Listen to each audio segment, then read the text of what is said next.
Hello, Hayes. I think I've reached the point where I need to step back from a friendship, but this is my first friend breakup and I'm questioning everything. I can't tell if I'm doing the right thing for myself or if I'm an asshole for ditching a friend when she's going through a hard time. We became fast friends after college, and she was there for me through a lot in our first couple years of adulthood. I experienced a tough depressive episode during that time, and I remember she was a very supportive friend. But it hasn't always been easy. This friend is always getting into conflict with others. She has a huge personality that makes her both super fun to be around, but can also be polarizing. There have been several situations where people didn't want to hang out with me if she would be there. I've often found myself and others walking on eggshells to avoid a big reaction from her. We had a very tumultuous period of our friendship when I first started dating my boyfriend. I tried so intentionally to not be one of those people who gets in a relationship and ditches everybody else, but no matter what I did or communicated during that time, she was always mad at me, and I was always the one to reconcile. I was deeply hurt that instead of seeing her close friend enter a happy, healthy relationship, she was just angry with me. While that conflict has passed, I'm beginning to recognize some patterns on how she treats others that I really don't like. She lashes out when her friends are doing better than her and manipulates disagreements so that she can make herself the victim instead of ever taking ownership. On a complicated note, she went through a big trauma earlier this year. I tried my best to support her and be a shoulder to cry on through it, and I put a lot of effort and love into helping her. However, I've really emphasized the fact that I'm not a licensed professional, and I didn't know the best way to handle the emotions she was dealing with either.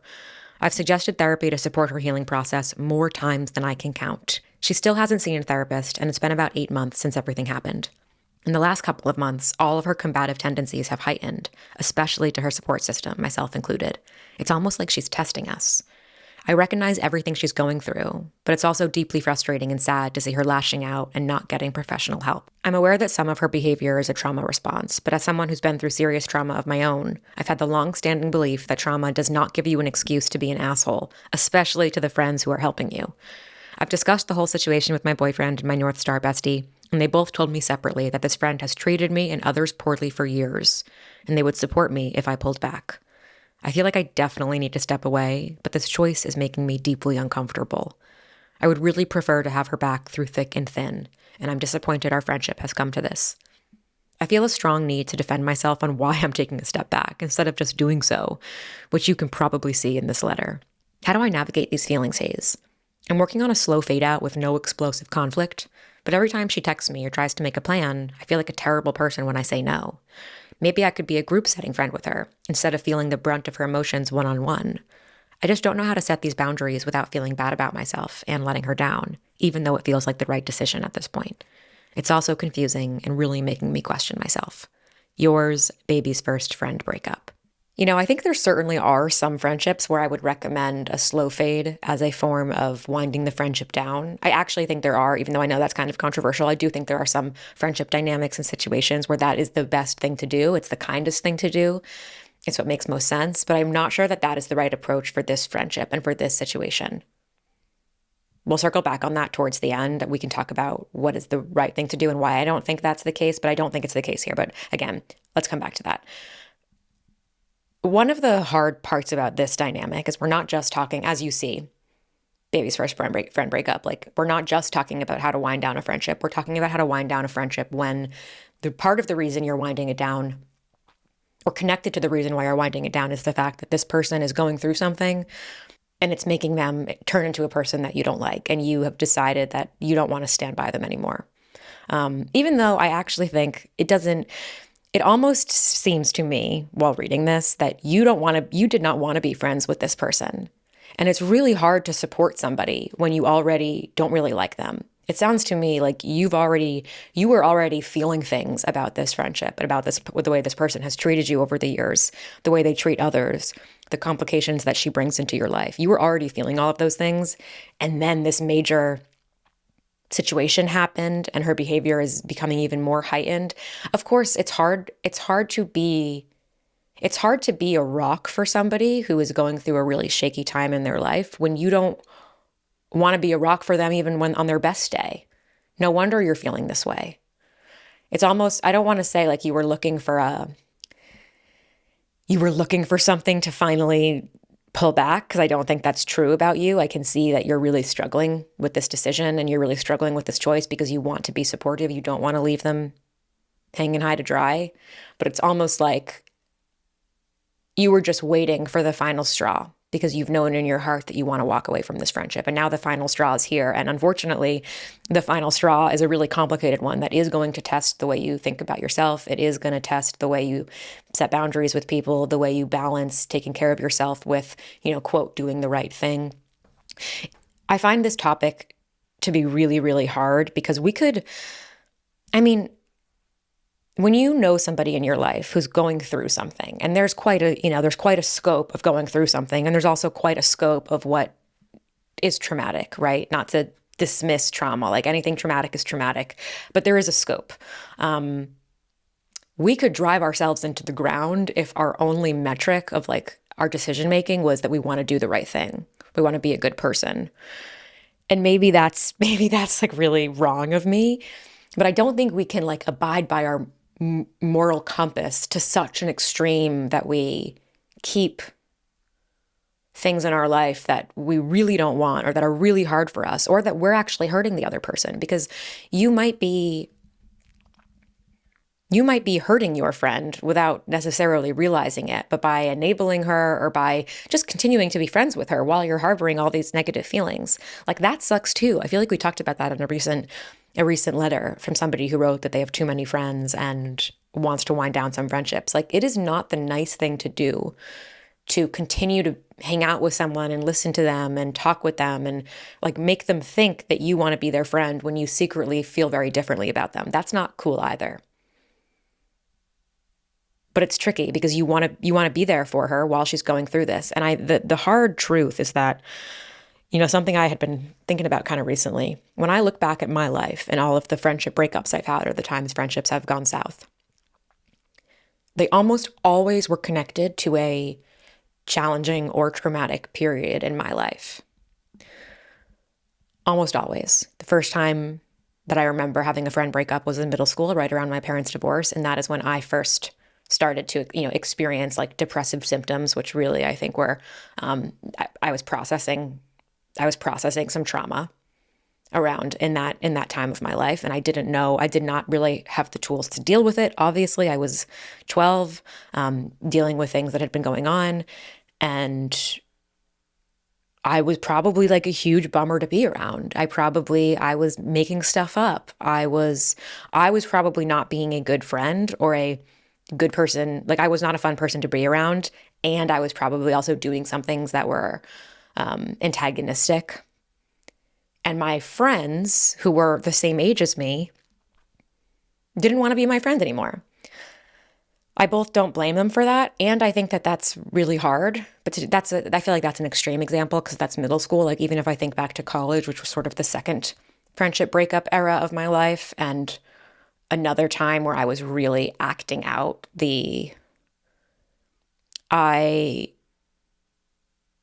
how could I describe like the way I was acting then? Because I also had really wonderful friendships and great friendships. It's really hard to both take responsibility for your behavior when you're going through a hard time and recognize that you also might be around people who are not good friends and take advantage of you. And I think sometimes I've gone too far on like the accountability side of the equation. Like I've taken too much responsibility in a way that almost is like self-loathing.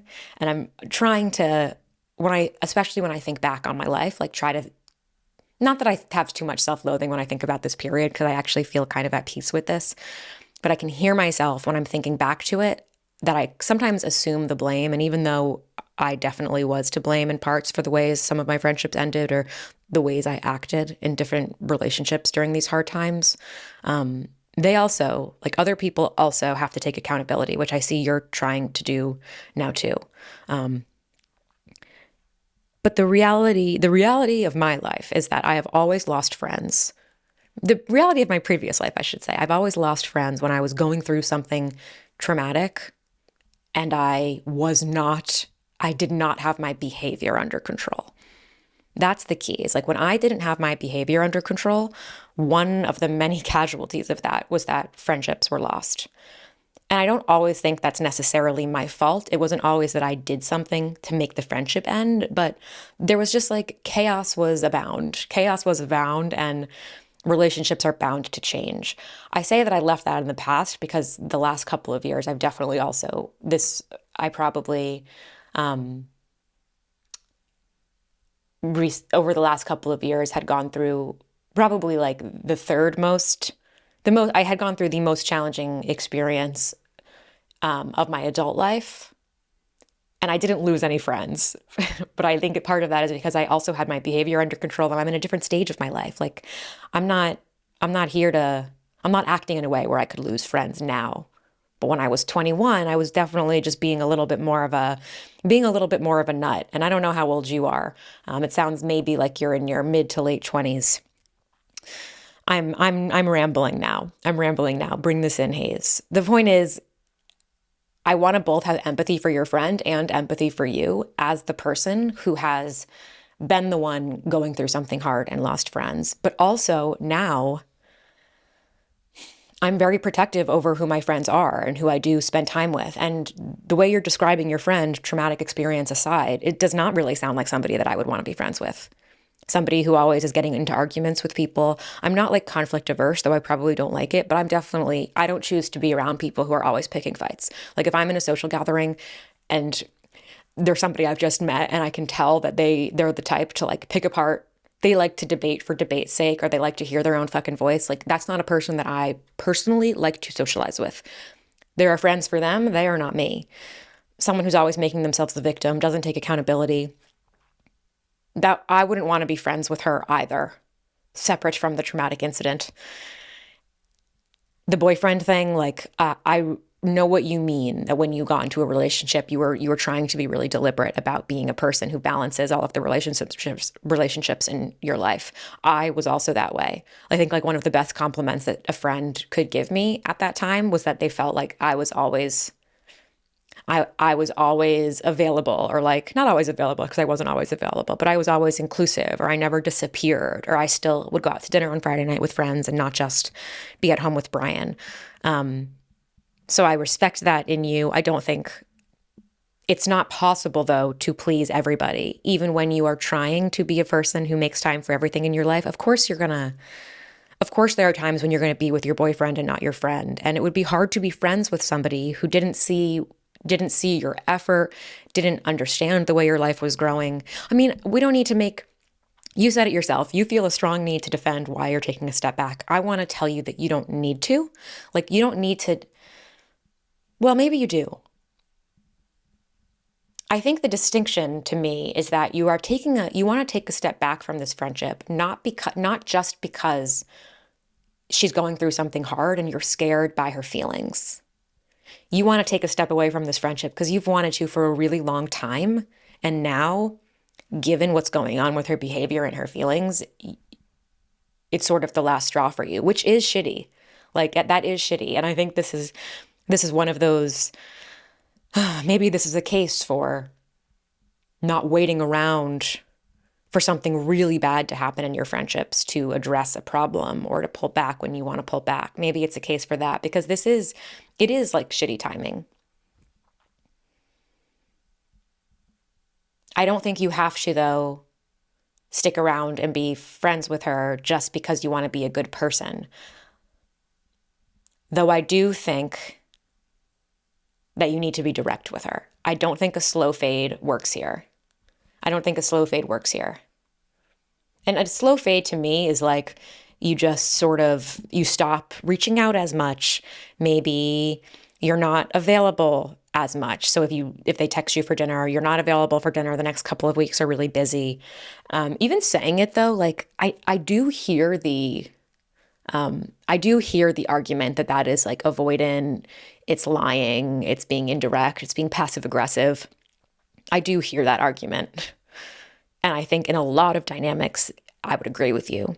You should not do that to somebody who you are close friends with, where it would be like such a shocking behavior. But I think for like a casual friend, let's say you've like maybe over the span of 6 months, you've like gotten together twice. I think it's okay to do that, because I actually don't know what I fucking think on this. This is one of those, I actually don't know what the right thing to do is. And maybe there is no rule. Maybe there's no one rule. Maybe we have to look at every friendship as a one-off case and make the best decision for that relationship at the time. Because I think it's weird. I think it would be weird. I would so much rather somebody just kind of not respond to me not respond to me than to respond. Like if I asked them to dinner, we'd hang out a couple times and I invited them to dinner, for them to be like, hey, Hayes, I just want to let you know that I'm not interested in a friendship like this with you. Please stop reaching out. Or I just wanted to be clear with you so that you don't keep asking. I feel like that's the nicest thing to do. That is not the nicest thing to do to me. I'd be horrified. Like, just don't fucking respond to me. Why are you making this into such a big thing? That to me is like taking the be direct advice to such an extreme that you're also not considering someone's feelings. Like, I do think that saying nothing sometimes is the nicest thing to do. Now, maybe I feel that way because I can pick up on like social cues. So when someone doesn't respond to me, I don't necessarily think that they hate me or that I've done something wrong. I just think they're not really available for a friendship right now. They're not free right now. Maybe I'll reach out in a little bit, maybe whatever, or I'll just let this one go. Maybe I feel this way because I'm able to do that. I know some people do not have that skill or don't have an interest in that skill. Maybe some people don't even believe that is a skill. Maybe they think that's a weakness. Anyway, I don't think a slow fade is appropriate here. One, because you've been friends for a really long time and you clearly like have deep roots. You know, she's been there for you through a hard time. I do want to talk about that. I think sometimes, sorry guys, we're gonna, I know you all can stick with me. Sometimes friendship is not tit for tat. And I feel you keeping score here in a way, like, you know, she was supportive to you, so you want to be supportive to her. But so much can change. Just because somebody was there for you 6 years ago, or however long it was, and they were a good friend to you in that moment of your life, it is possible that 6 years later, you both are different people. It doesn't mean, this isn't like you invited me to your wedding, so I'm going to invite you to mine, which I also have separate feelings about. Do I have separate feelings about that? I don't even know why I said that. Sometimes I say things and I'm like, do I even, let's just level set right now. Like, let's check in with myself. I just said something. Do I even believe what I just said? Which you'll hear me often on this show doing that type of self-checking. Just because she was there for you doesn't mean that you need to do the exact same thing for her. And it also doesn't mean that she would do it again. People do change. If you went through a depressive episode right now, it doesn't necessarily mean that she would be able to show up for you in the same way she did then. So I don't think we should use that to decide what to do here. But back to why the slow fade doesn't work. You guys have history. So you don't need to stay friends with her just because of the way she treated you, but back then when you were going through a hard time. But that history does mean I think she deserves a level of directness. I think she also deserves a level of directness because she needs to understand that her behavior is why this is happening, or at least partially. You need to, I think it's a sign of respect in a relationship like this for you to say, listen, you're going through a hard time. I have tried to be there for you in the way that I can. You're pushing people away, though. You're pushing me away. You're starting arguments with people. You've ignored or disregarded my advice that you would benefit with some professional help. Not because I think you're crazy, but because I know how helpful therapy has been in my own experience navigating trauma. And because sometimes we need a third party who's uninvolved to help us take accountability so that we can move on. I can't be a part of this friendship when you treat me and treat other people the way you've been treating other people. I love you and I want what's best for you, but at this point, this is what I have to do.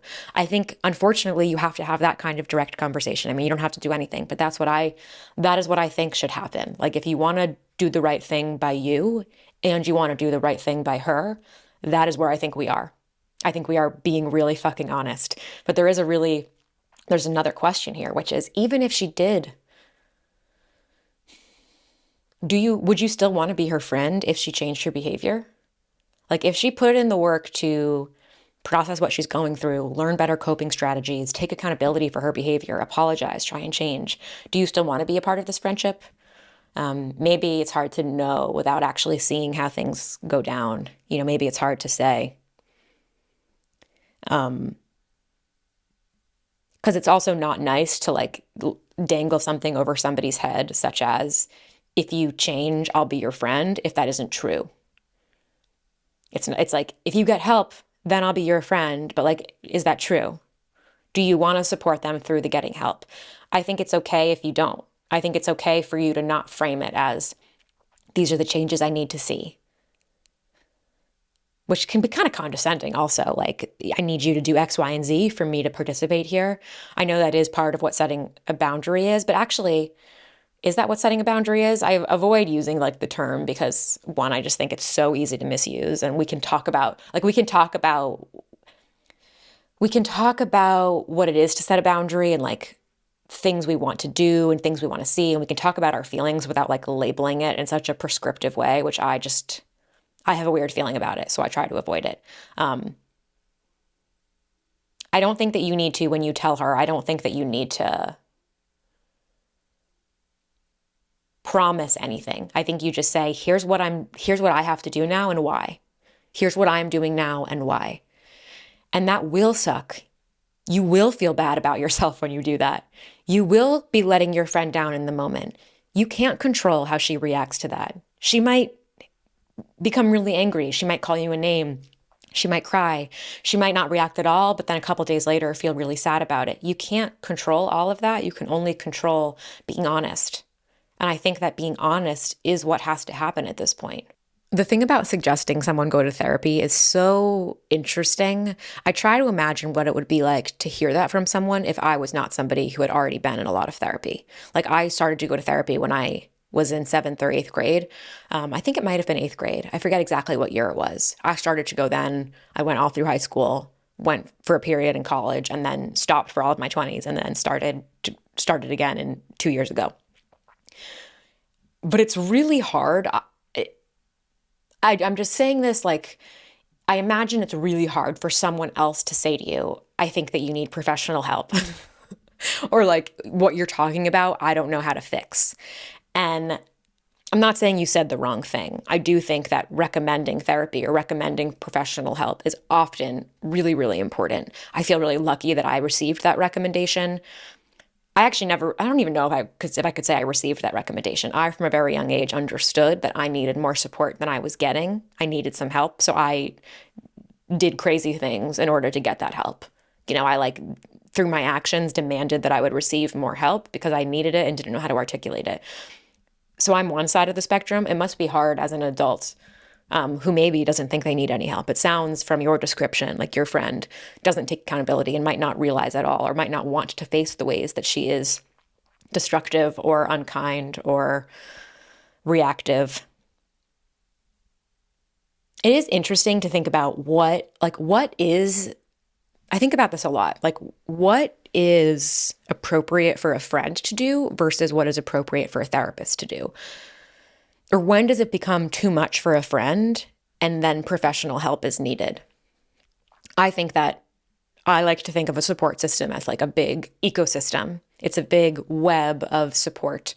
There are things that my therapist does with me that I wouldn't like expect the friends to do, but then there's also tons of overlap. And I think that the biggest difference, though, is like me, like my behavior. Now at 32, again, I'm not like acting out in ways that I think would be hard for my friends to manage, but my like, I was going to say trauma response, but like, I don't even know if I would use that word to describe all of this. We all have like instinctive ways of reacting when we're going through something hard. In the past, my instincts were to act out my feelings, to like make them physical, to do something to represent what I was feeling. Now, I sort of, in an effort to address that, I went way back in, and now I probably retreat more. Now my instinct is to retreat more. I isolate myself a little bit more. And I think it's a little easier maybe to deal from a friend perspective. I think it's probably easier to deal with when I'm going through a hard time. I think I'm a little easier to deal with as a friend mostly because I'm not doing so much. Which maybe is, I'd be curious to actually ask my friends, like friends of mine who, you can see me like clutching my chest if you're watching the video. Isn't that funny how sometimes our body language, like we do things without even realizing it. I'm literally clutching my chest because it's making me feel sad, but also grateful. In this last really challenging period I had in my life, I had lots of great friends, but there are a few that come to mind that were really in it with me. Really in it with me. I'm thinking of, really in it with me. And I would wonder if I asked her what it was like for her. I think I can hear exactly what she'd say. She'd say it was no problem at all. And I think the biggest thing maybe that I've learned about supporting friends through hard times, and that I think she would say to me about supporting me through a hard time, is that it's not a friend's job to fix the problem. So it's not really your job to give her professional help. You said that there were some emotions she was dealing with that were, past your pay grade. You didn't have the tools. That was never your job. It was never your job to have the tools to teach her how to deal with trauma, heal with trauma. Now, it's really hard, though, when a friend is coming to you and asking for that. Part of taking accountability and understanding ourselves is knowing, oh, it's not my friend's job to heal me, but it is my friend's job to listen to me, to ask me questions. But I have to take credit too for myself that I am also always very conscious of what I'm putting on a friend. And part of why I went back to therapy 2 years ago is I realized that I was in over my head with my emotions, and my support system would be in over their head. Not even in over their head, but just I wanted to, I was going to say I wanted to space it out, but I know I needed more help than I could get in a relationship, in a friendly or romantic relationship where the other people are really involved in my life. I think what's so great about a therapist is that I know my therapist cares about me, and I'm her person and she wants what's best for me, but she's not in the weeds with me. My therapist can also say things to me that I wouldn't really want that I wouldn't necessarily be comfortable with someone else saying to me, or and I guess this just gets into what kind of relationship you have with your therapist, but I think my therapist really helps hold me accountable. But sometimes, and I do get mad at her sometimes, I do get pissed off sometimes with what she's showing me about myself. But I've had friends, there have been times where I've had somebody, when I try to open up to them, go too quick to what my therapist does with me. And then I'm like, that's not how I like to, no. You went way too quick to the accountability thing. And I actually, as my friend, just needed you to hear me right now. I don't need you to help hold me accountable. That's not what I'm looking for in our friendship or in this conversation. Sometimes that happens. That was another tangent, but hopefully an interesting one. I want you to maybe take some accountability, I guess. That also maybe you were expecting too much of yourself for how to support her, and that's probably creating some heaviness and burden on your friendship too. Now, I don't doubt that your friend maybe is coming to you with things that are too much. I have certainly felt before there have been conversations I've had with people where I'm like, whoa, this is a lot. This is a lot. Maybe I've often felt that way, the trauma dump feeling. The feeling that someone just trauma dumped on me. Mostly I have felt that when, one, we are not close, or two, it's really unexpected. We're about to pay the bill, and we've already been at dinner for a long time. We're about to pay the bill, and then you say something, and what you say is so serious that we can't. It's like, oh, I would never get up now in the middle of what you just said, so now I've only felt it in situations like that. But if I don't often feel it when the friendship is close, when we actually are close. I rarely, if ever, feel it. And also sometimes I have felt it if what the person is saying is triggering for me. So sometimes if someone's saying something and it triggers something about my experience or a feeling I have, then I might be like, oh, that was too much. I don't know how to deal with that. But it's actually it's not that I don't know how to deal with what they're saying. It's that I don't know how to deal with what I'm feeling in response to what they're saying. And I think that could be a layer of accountability that you can take, not to fix your friendship, but just to understand what's going on here more. And I think sometimes that act of taking accountability can actually help you feel less bad about what's going on, just because you're bringing in another layer of understanding to it. I also agree with you that trauma does not give you an excuse to be an asshole. I think it does. If you are being an asshole as a result of your trauma, what trauma does give you is a reason, or a story. It gives you an explanation for yourself while you are trying to unlearn that behavior. It doesn't excuse the behavior, but it can be it can be just a helpful layer of understanding as you're trying to figure out who you are, who you want to be, how your experiences are impacting your behavior, what guardrails you want to set up in your life so that you're not just acting things out and acting recklessly as a result of what's happened to you. Because we are not what happens to us. Like, we are not a result of our traumatic experiences. However, they do, of course, shape you. And in some ways, I do think we are. We are a sum of our experiences, the good and the bad. I don't think that my trauma defines me. I don't think that my challenges have defined me. But they also kind of like have. They also kind of have. And I don't know where I hope I never have to pick a side of that. I think I sit somewhere in the middle, and they also kind of have. And I've had to decide and I still am deciding as I still am looking at my behavior and the things I do in my life as a result of the things I've been through that I don't like. I mean, there are so many fucking things. There are so many things I still do today, not so much in friendship, but also maybe a little in friendship, that are a result, or at least inextricably tied to stuff I went through, stuff I've gone through recently, stuff I went through 20 years ago. Okay. And I have to decide, oh, do I want to let that impact my behavior? How is that thing that happened 20 years ago impacting the way I treat this person in my life, or the way I think about this really big decision? And do I want to let it impact me in that way? I can't control how it makes me feel. I can't control how past traumatic things or past whatever. You can see I'm even having a little discomfort using that word. I have no control over how they make me feel and how the moments of grief pop back up in my life. No control over that. When they come, I have to decide, can I face this feeling right now?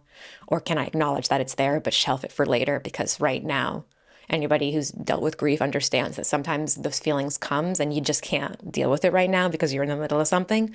And I think I was always in the middle of something before. I never had the time to deal with the feelings before. But now I just shelf it. So instead of burying it, I might say, oh, I'm going to shelf that feeling. And then I come back to it, because once it's on the shelf, it's always going to be on the shelf. You can always take it down and unscrew the lid and face the feeling. I can't control when those feelings come, but I can try to control. I can control how I let those feelings impact my choices. And your friend can do that too. And so can you. Is there anything else that I want to say? I don't think you're a terrible person. I don't think you're a terrible person. I'm not sure that there's a way that you can get out of this situation without hurting anybody and without questioning yourself. But I do think you can learn from this. And I do think that there is a kind way to do it. And I think the kind way to do it is being direct with her, is telling her exactly how you feel and what you're struggling with. It will be a challenging conversation, but let it be a challenging conversation. It would be weird for you to do this and for you to feel completely good about it. Breakups are hard, but they can be necessary. And it sounds to me like this one might be necessary, but you can be honest and kind here. And that's what I would do. Being honest and kind, I think, is what's going to help your friend get closure, you get closure. And I think it's what's going to make you be able to sit with yourself the most and sit with this decision. Thank you so much for writing. If anybody has thoughts, as always, I'm open to hearing them. If you have any words of wisdom for the person writing in, gosh, it's hard. Gosh, it's hard. I would love if anybody feels like they've been on the other side of the coin, which is a situation I've been in. If you feel like you are losing friends because of your behavior or because of something you're going through, I'd love to talk to you too about whatever it is you're going through.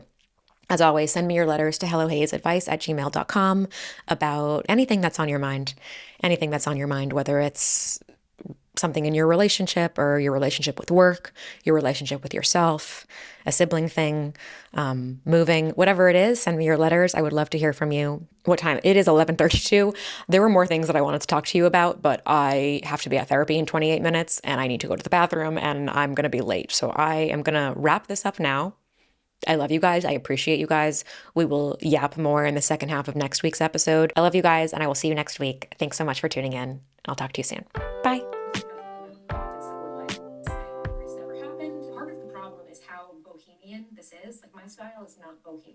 Oh man, I was just about to write something really snarky in a comment. Ooh, this is the thing. I am kind of a snarky person.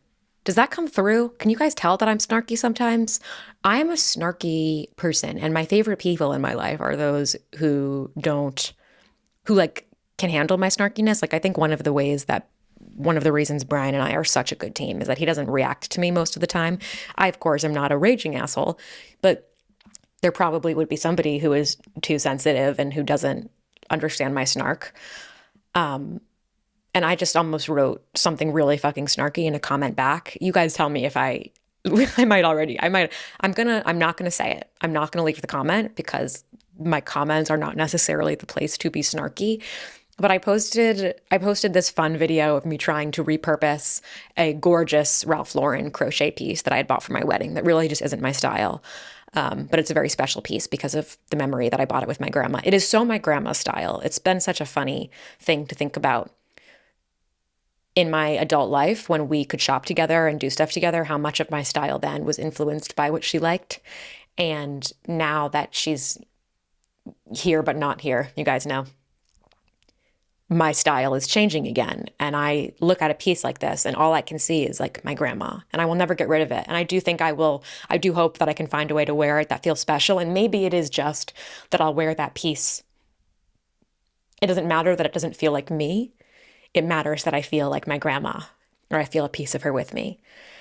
Oh man, heart. Anyway, I posted this really fun video, and in the video, I fucking say that the problem with the piece is that it's very bohemian, and a lot of the ways to style it end up feeling very bohemian, but I am not bohemian.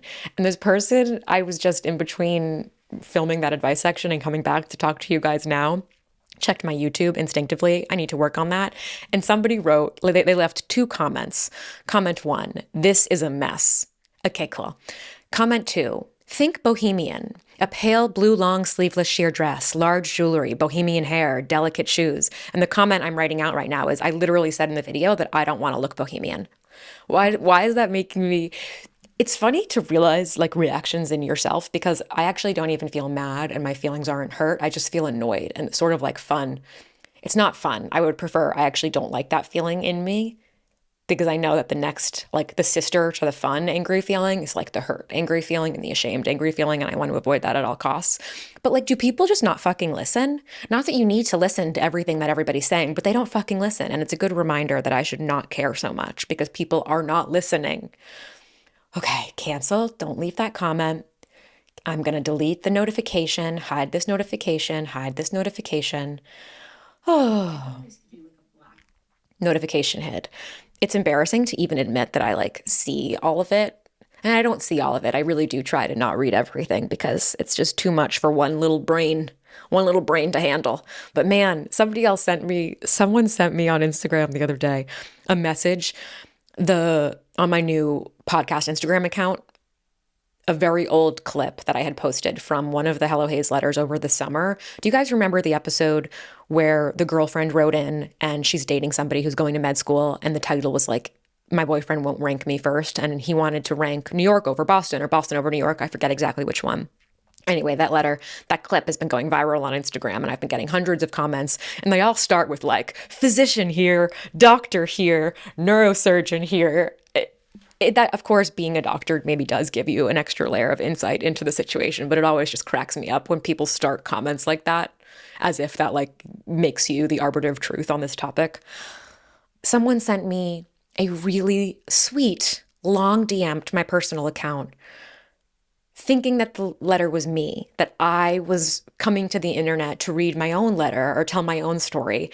And I didn't have it in my heart to correct her. She wrote me this really sweet long message about how I should dump his ass and my career, I should never let somebody else treat me like my career is less important than theirs. She also said she was 41, a physician and a mom.